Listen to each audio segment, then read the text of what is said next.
So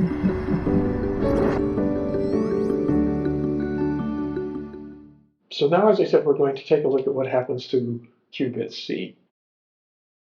So what we can now do is, if we want to find out what that looks like, so we're going to have rho C, which is going to be the reduced state for qubit C, and that is going to be as before, trace, but now we're going to trace over A and B of psi ABC psi.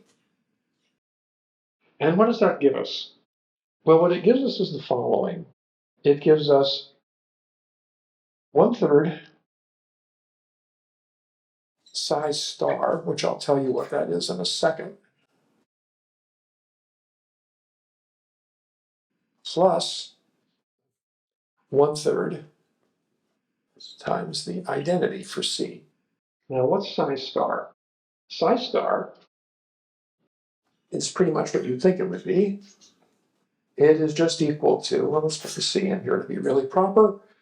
It's going to be alpha star times 0C plus beta star times 1C. So you notice what we've got here is we've got the stars.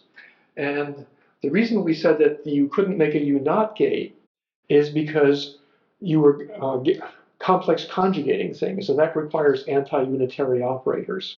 Now you notice we haven't perfectly conjugated this thing because we've still got this big noise term over here. So it's an approximate complex conjugation. And it's really not quite what we want for the UNOT, because this is what we've got is this. What we want, oops, for the UNOT, we want beta star 0 minus alpha star 1.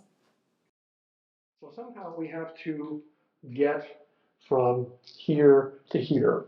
But that's no big deal. I can just stick on here a unitary operator that does the following thing. So you should just go ahead and map 0 to -1, and it should map 1 to 0. Because you notice, if I act with U on psi star, that the alpha star gets multiplied by minus the 1 state, which is exactly what I want, and then the beta star gets multiplied by 0, which is exactly what I want. So what comes out here then is rho C equals, then it's just going to be equal to the psi perp. Where did it go? There it is. Instead of psi star, I'm going to have 1/3 psi perp plus 1/3 times the identity. And I can rewrite that a little bit, because I can pull the same trick that I just pulled with the other qubits, and I can write I sub C as psi plus psi perp, and I'll put C's in here, and then plug it into this expression. So you can see what's going to happen is that I will get 1/3 psi perp, I will get another 1/3 psi perp from there, and then I'll get a 1/3 psi. So that this goes to 2/3 psi perp C plus 1/3 psi C.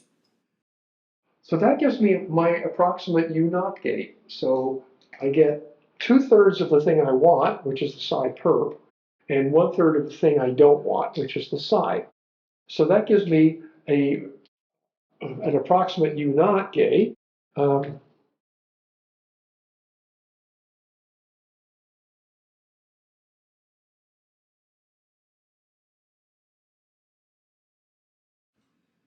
Okay, I'm going to switch here.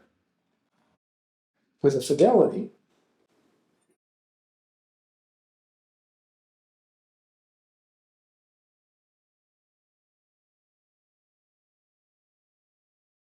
of 2/3. So this little circuit turns out to be a really useful little thing. It actually does two things.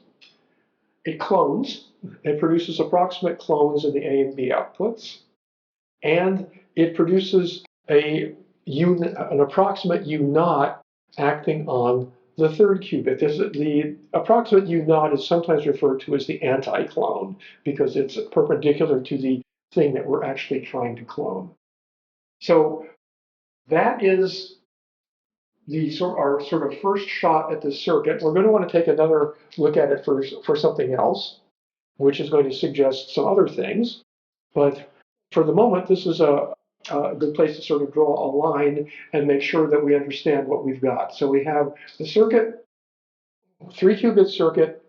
It produces approximate clones, and it produces an approximate anti-clone, if I want to use that terminology.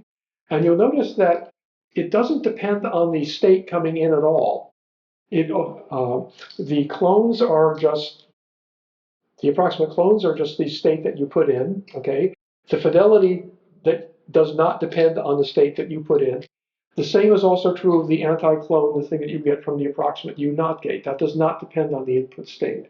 So this thing is called a universal cloner, because universal meaning that the output, the fidelity of the output does not depend on the input state. So it's a device that will copy anything as well as anything else. So it doesn't depend on what you're trying to copy. The quality of the copies you get out will be independent of what you put in. Okay.